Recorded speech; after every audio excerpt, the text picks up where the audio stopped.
Welcome to the first of a series of discussions around ethical dilemmas in healthcare, hosted by the Jerusalem Ethics Forum, the Cura Foundation, Galian Foundation, Elie Wiesel Foundation, and mHealth Israel, brought to you by Allison Partners and supported by Finn Partners.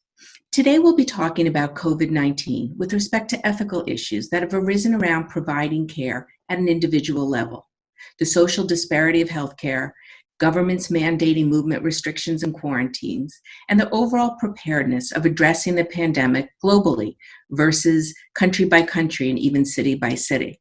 And today we have with us three esteemed global leaders, Dr. Zeke Emanuel, Professor Philippe Douste-Blazy, as well as Msgr Tomasz Trafny from the Vatican.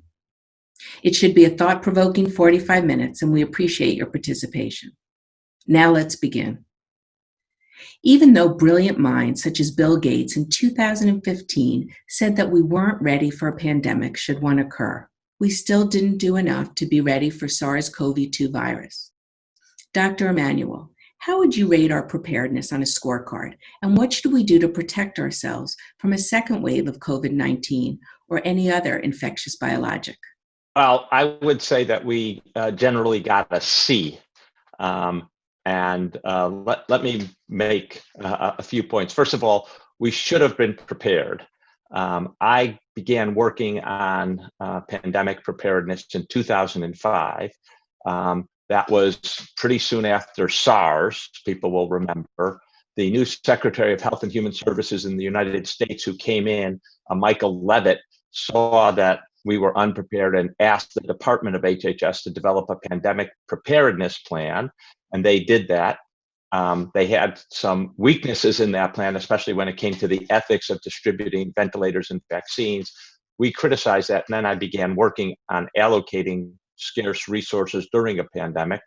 I used to teach a course at Penn on rationing and resource allocation where pandemic preparedness was a key feature. And I often emphasize that, the last influenza pandemic we had was in 1968, and we were long overdue for another one, but we were not very well prepared for it.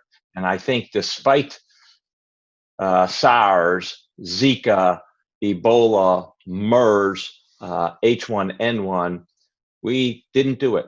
And there's I think a sort of human characteristic that adds to not being prepared. These are low, but not zero probability events. And while their harm is pretty substantial, as we're experiencing with COVID-19, the probability is low. And as human beings, I think we don't do a good job with big harms, but low probabilities. We say, we can deal with that later because the chances are low. We tend to underinvest in that kind of preparation unless you really have a lot of foresight and discipline. And what we've seen around the world is that's exactly true. We've underinvested in general. Not every country.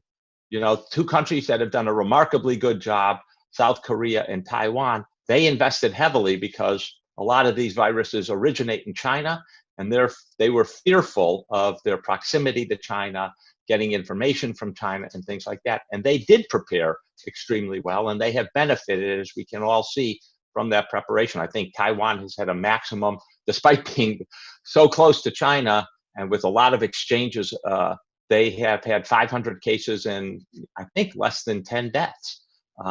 So preparation does make a difference, but psychologically, we're not a species that is well prepared for these kind of events. Professor Douste-Blazy, you've been Minister of Health in France twice. What immediate lessons do you draw from this epidemic? So I think that each major crisis reveals the state of the society, but also the state of civilization around the world. So the first observation we made during this COVID-19 crisis is that most countries were not ready at all.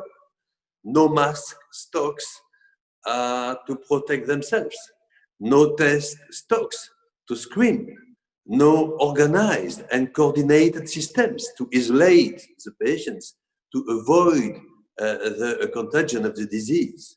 So the mortality rate in France for COVID-19 will be much higher than that of countries which have been able to massively test and isolate patients immediately.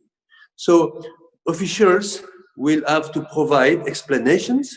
We are going to have commissions of inquiry in France to find out the truth. And these officials will soon have to come and explain their discrepancies. This is all the more inexplicable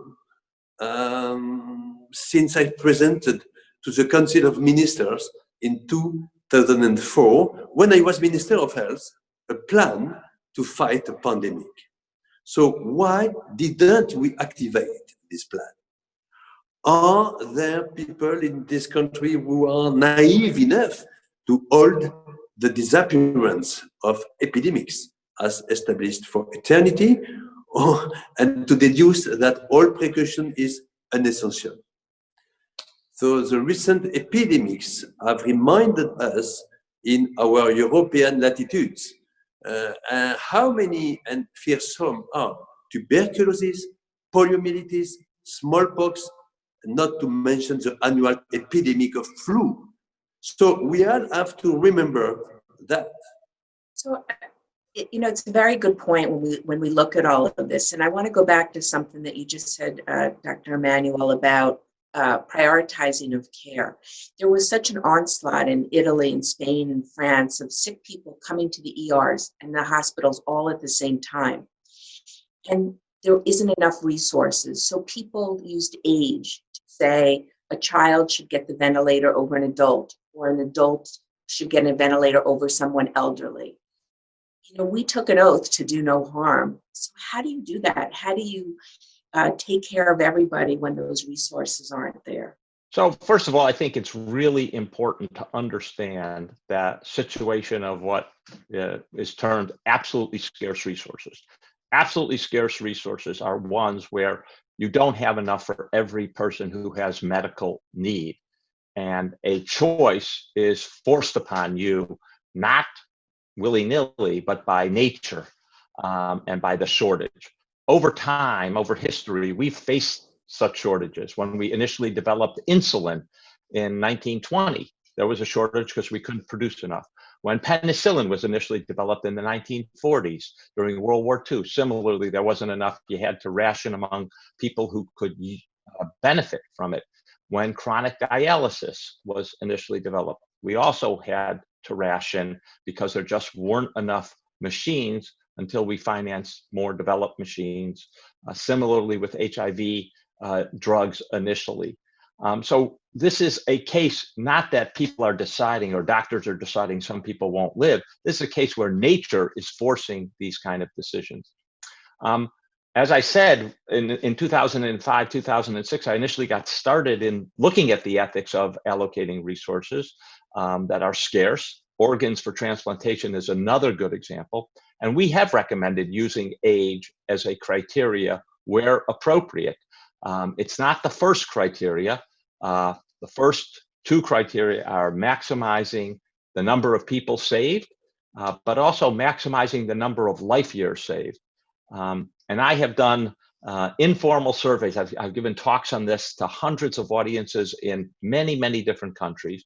And almost invariably, the intuition of people is exactly the same, which is you save younger people over older people. And I think that intuition comes from, look, an older person has had a full life already. A younger person is just beginning. If they have the same prognosis, they have the same chance of recovery, you want to give the younger person an opportunity to live a full life. I think that's the intuition. It's not because the older person isn't valuable. They're valuable too.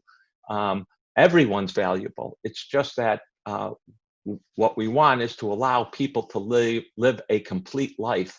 And I think that's a very powerful intuition that people have, and that motivates this look at age when other things are equal. Prognosis is equal, the number of lives you're going to save are equal, and things like that. Senior Trafny, from a religious perspective, how do we reconcile making those choices and possibly leaving some people behind? First of all, I think we need to say that the situation of pandemics is a very particular one. Even in such dramatic context, it would be unthinkable to leave someone behind intentionally, like it was said before. And this is particularly true to the healthcare practitioners or in healthcare institutions. I would rather think that usually we are not prepared to deal with such dramatic situations. In normal context, many healthcare institutions develop and follow patient prioritization tools, which help physicians and decision makers to manage access to care. But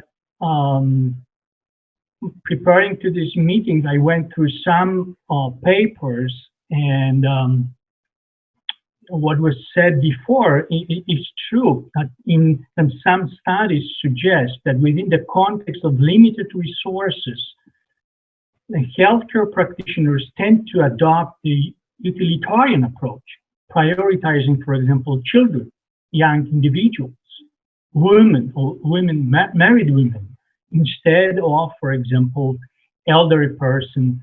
And this is very common, and especially when people have to act or behave or work with this particular context of scarce resources. But, you know, from religious point of view, we do not make distinction between the value of elderly person or infant. All of them are equally important. However, moreover, we prioritize those who are vulnerable, who are fragile. And in this case, for example, many often this utilitaristic approach would not be, like, let's say, acceptable. But pandemics context, by analogy, is similar to the wartime, when people are exposed to the severe threats and they are operating within the context of scarcity. And in this case, by many reasons, people tend to save, to optimize resources they have, and definitely they would prioritize some people instead of others. In Judeo-Christian tradition, our life on earth has not an absolute value. But for this reason, it is very important to accompany those who suffer, to help them, because this is a situation of extreme stress, both for patients, but also for healthcare providers,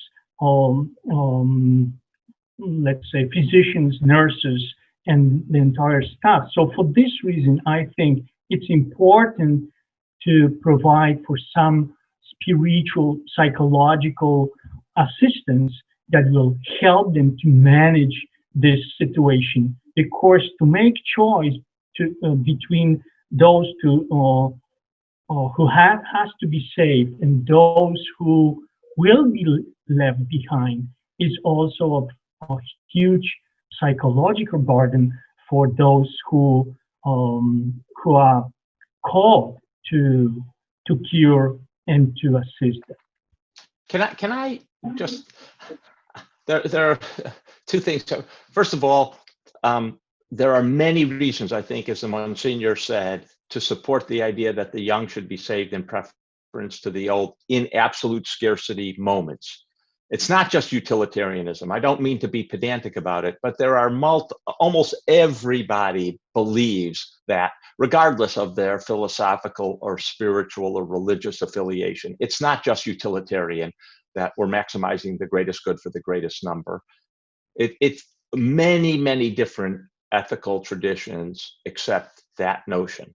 And so I think, I don't want people coming out of this to say, oh, you're a utilitarian if you believe that. That's just not true. You can have lots of different philosophical views, including helping the most vulnerable. And in this case, children who haven't lived a whole life are among the most vulnerable. The second thing I would like to say, and I think Msgr has put his finger on something exceedingly important, the psychological burden of making these choices is enormous.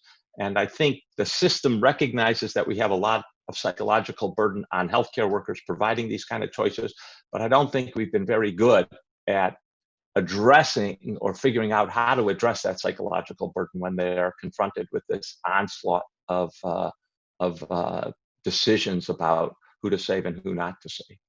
Hopefully at the end of the 45 minutes, we'll come up with some guiding principles that people can think about, because it is very, very challenging, certainly to people on the front line.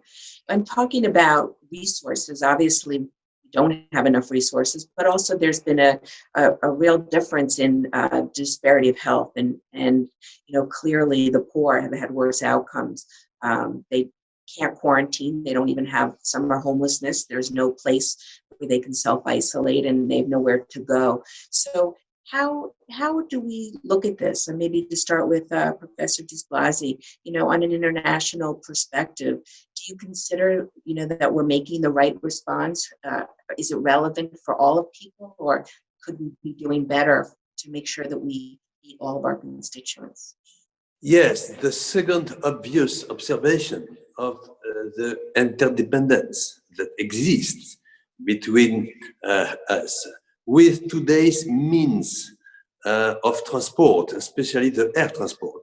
All human beings are within reach of each other. So in addition with this crisis, COVID-19, we have never seen international solidarity, zero.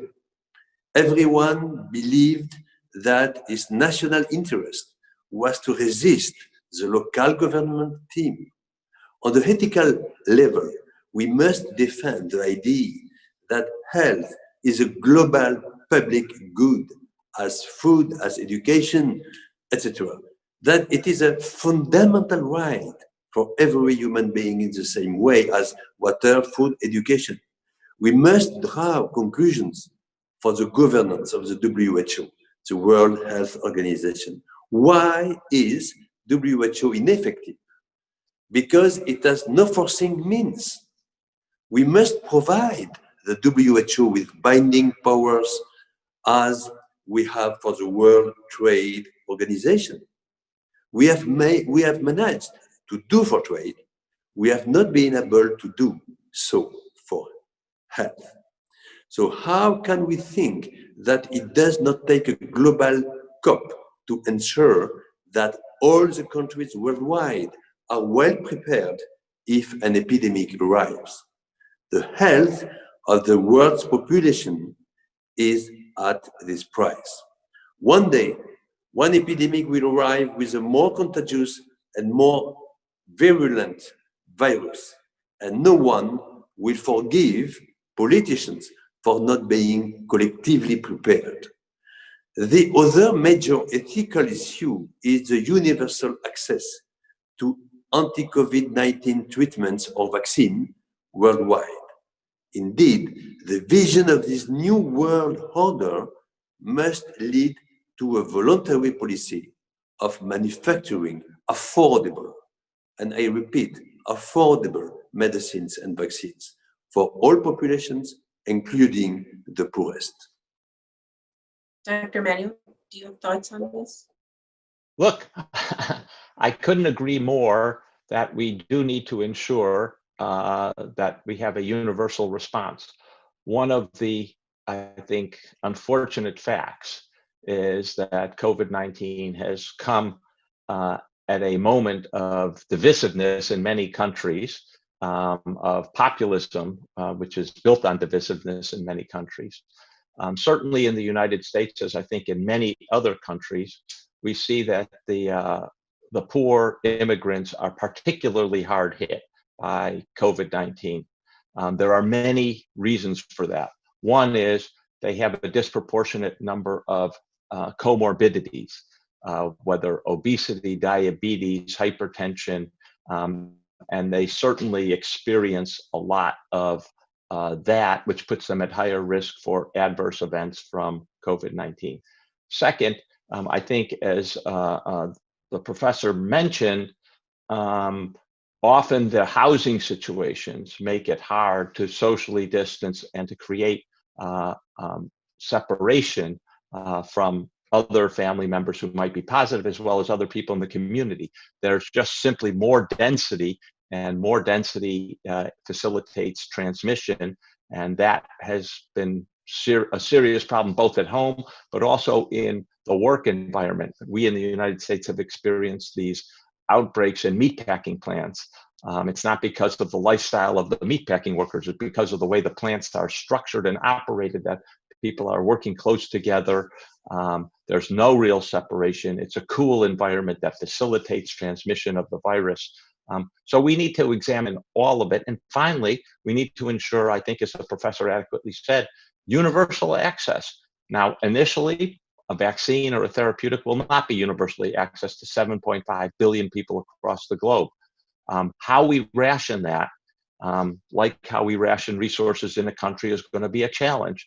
And that, I think, is an even bigger challenge, because at least in the country, everyone's, a fellow citizen. Around the world, as the professor has mentioned, we've had a lot of divisiveness rather than unity. And what we need is unity, and we need strong international leadership to bring the world together, not to divide us country by country.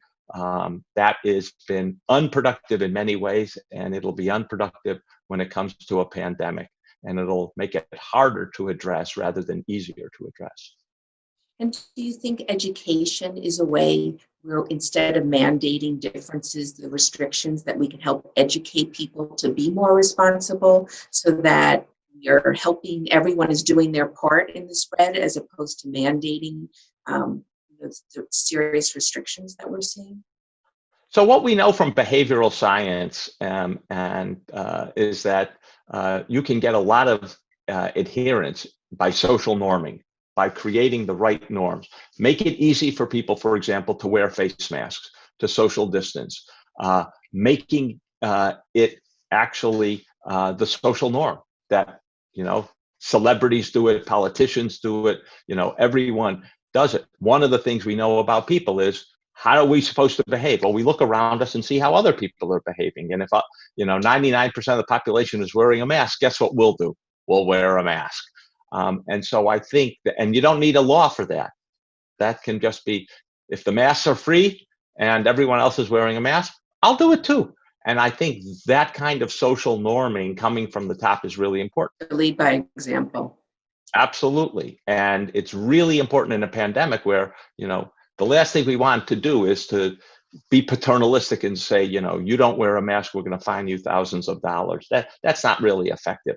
Norming, making it free and norming it is, I think, a much more effective technique.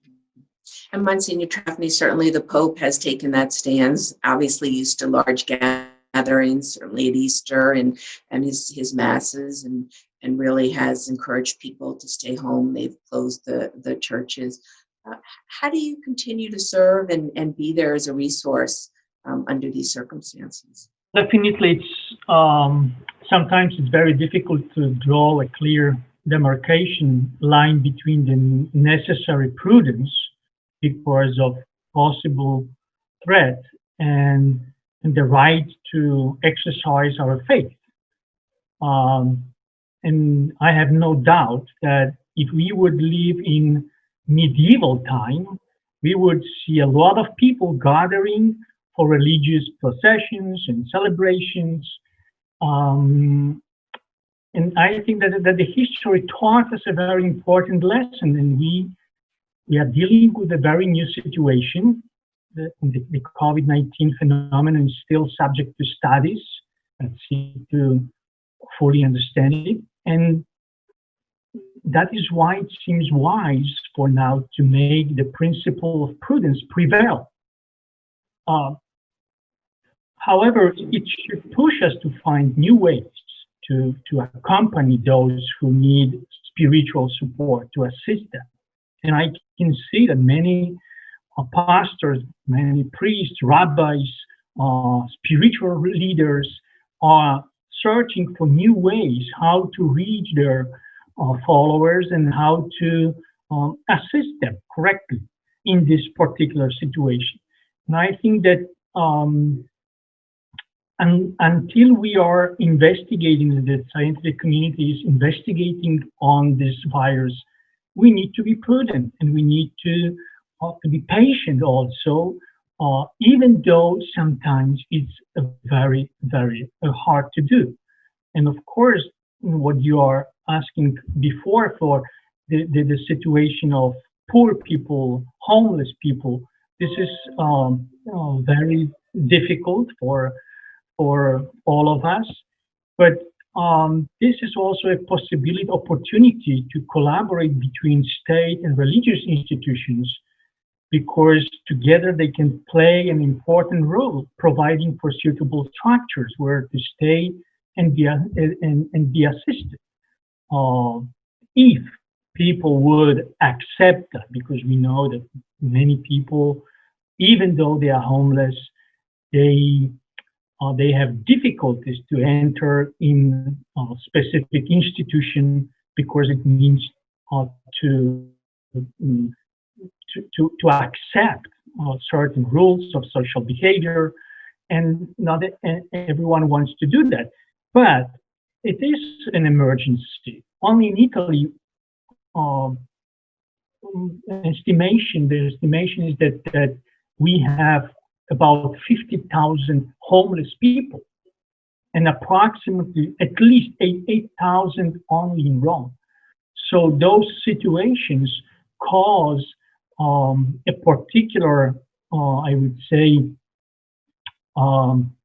attention, and we need to address that. And I think that this is a very good opportunity for the state institutions and religious institutions to collaborate and to find out how to address these issues and how to help those in need, especially poor, especially homeless, especially those most vulnerable. And Professor Douste-Blazy, what do you think is the best approach for citizens to join collective measures as opposed to their expectations in times of crisis? The consensus about the crisis is also to the behavior that each of us should have towards others. So greet without check-handing, keep a minimum distance from others, put on a mask, stay at home. These measures are difficult for people to live with. So, but they should not be seen as sanctions and have to get them acknowledged with good pedagogy rather than using constraint. What is possible in a dictatorship is not possible in a democracy. So we must take into account the different communities as well as social data. It is obvious that it is more difficult to respect confinement, lockdown at 10 in an apartment of 45 square meters than at 3 in a beautiful house. This is the reason why the type of health crisis doubly affects the poor. Firstly, because, as the professor said, intra-family contamination is higher there. And secondly, because poor people have much less access to health than wealthy people. The observation leads to the establishment of strong, stable ethical criteria to protect the weakest and to guarantee them of both access to care and treatment. The consensus about the crisis is also the behavior that each of us should have towards others. So I think it's my answer. Dr. Emanuel, so we're forcing the restrictions that are forcing people to stay at home, jobs to be lost. Are we not choosing people's exposure to COVID, which they may contract and they may die from it, versus ending up possibly homeless, or having hunger, malnutrition? Are we making that choice for them? we are doing what, or we're having our governments do what government's supposed to do, which is to protect people. You know, in the United States, we're past 85,000 deaths. By June, we're going to pass 100,000 deaths. It looks like by the end of the summer, we'll be well past 150,000 deaths. That's an enormous number. Government has to protect us from that. Simultaneously, we do need to find ways of taking acceptable risks and opening up normal social and economic activities. And I think that's a balance that lots of people are trying to find. How do we develop a protocol that allows you know, stores to open, restaurants to open, schools to open? And this is new territory. We, I think, have learned a lot in the last 2 months. For example, transmission to mainly in a confined space where you're near other people and you're rebreathing air, because the main transmission is high virus volume over a prolonged period of time. And that happens in confined spaces where people are breathing, mainly sneezing, coughing, and singing, expelling a lot of virus particles over time. So there are things we can do in summer, and in countries that are warmer, we have a lot more outdoor activity. So let's use the outdoors and facilitate that. We need to redesign spaces so that we can respect physical distancing and separations. So these are the kinds of creative approaches we're going to need to reduce the risk. We're not going to get it to zero, but to reduce the risk of transmission. We also need to recognize that we need to be vigilant and be very protective of people who are at higher risk, older people and people with comorbidities. And that's just a critical factor. And I think, again, many countries have not done a great job of that. And countries that have done a particularly good job, Germany, for example, have seen a pretty low mortality rate by focusing in on protecting the most vulnerable. So I think this is a balancing act. Everyone wants to get back to work, but this idea that seems to be circulating that, you don't need to close restaurants, you don't need to close bars, we shouldn't have closed down businesses, just false. Even the one case they point to, Sweden, just a sui generis case, and it hasn't gone well.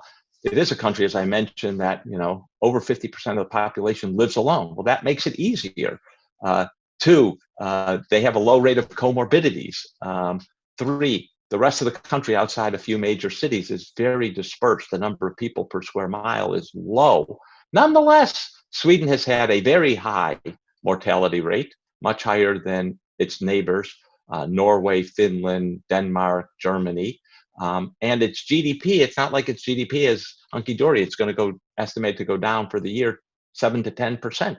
So letting the virus out is not the solution. Almost every responsible economist will tell you the best way to fight this virus is a double-barrel thing. Top list, 1 through 5, public health measures.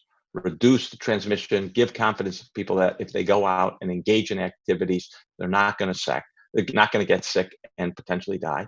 And then give people enough money to sustain their life with food and other things till we get to a place where we have a vaccine or effective preventatives. And that's the solution. Unfortunately, people would like to race ahead.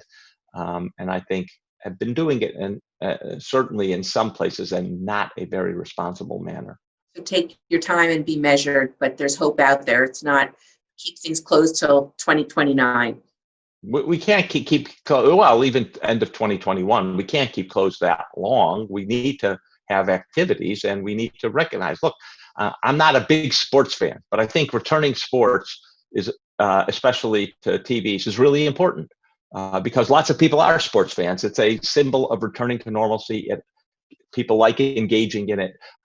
Similarly, with schools, really important. Kids need socialization. They need activity. Their parents need freedom so that they can concentrate on their work. I mean, there are lots of things we need to do. Filming for media. So we have new movies and new television shows. Again, I'm not a big fan. I don't own a TV, but I think it's really important for normalcy in our society. And normalcy may change. A perfect example in sports is esports, right? People are moving more towards other ways to still have competitiveness and maybe new ways to add that in. So, Msgr Trafny, how about religion, right? How might that change in the future? I mean, to be able to worship, to feel that you're not alone, to be the guiding principles of even togetherness and family that we often see in celebrations like Easter and Ramadan celebration when it's over. How is that going to change to really be protective to the public but supportive as well? Well, that's a very hard question to answer because we don't know how it would impact our spiritual life or, let's say, institutional religious activity. Definitely some elements will change. And unless we will take under control the situation, many restrictions will be a referential point for pastors and religious leaders how to behave and how to act. How it would develop, we don't have an answer right now. But probably we would need to restructure some activities and also to think deeply how to be close to the people in need. But at the same time, I think that we need to find balance between emergency and the need that people have. And the difference between, social life, in democracy, for example, the difference between democracy and dictatorship is that there's a balance between individual and collective freedom. Individual freedom is not the highest value of the democratic society. So there are situations when we need to step back and to, let's say,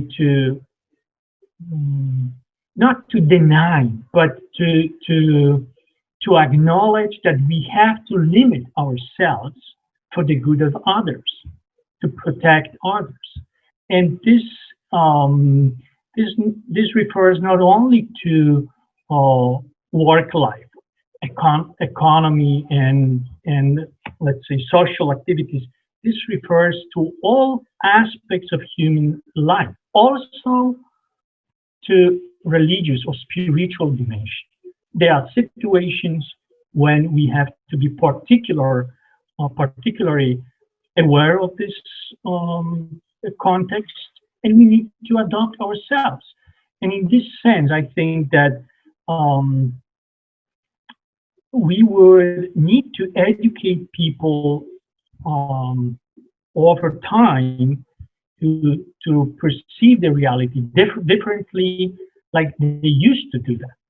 And I think that in this context, I think for the first time I found useful advertising.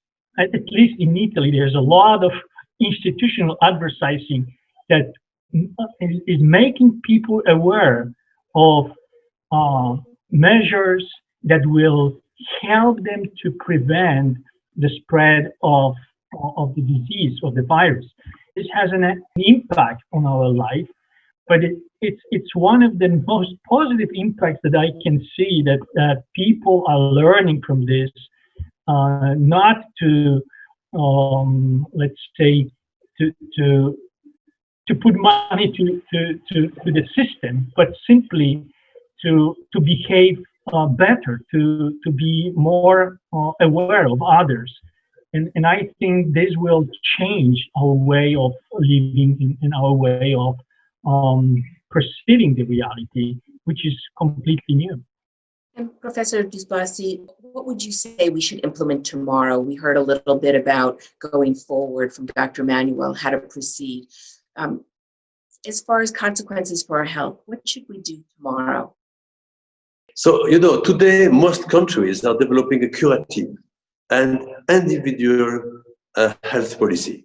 You are sick, I am a doctor, you come to see me, there's a discussion between two people. A trusty relationship for the patient, a relationship of conscience for the doctor. So this is the usual approach. This acute COVID-19 health crisis shows us that we must also develop preventive and community medicine, a medicine which plans to protect the population from collective risks. So not only individual, but collective. This is true for a pandemic, but this is also true for diabetes. In example, it is better to educate children that eating sugar, such as sweets or soda, can lead to obesity and then type 2 diabetes. This is important for them individually, but this is also very important for the country. So this is where we come to the political aspect of the crisis, and where the loop, you know, I think it's very important to go from personal and individual and curative medicine to a collective and preventive medicine. Great. Well, I want to thank each and every one of you for being with us and helping to give some guiding principles of what we learned and going forward, things to think about. And we hope all of you will join us next time on our second ethics forum. We will be discussing the shift in the regulatory paradigm during a pandemic and the ethical considerations around finding treatments for patients. Please register by clicking the link below the video. Thank you all. Thank you. It was a privilege to be here. Thank you very much. Thank you.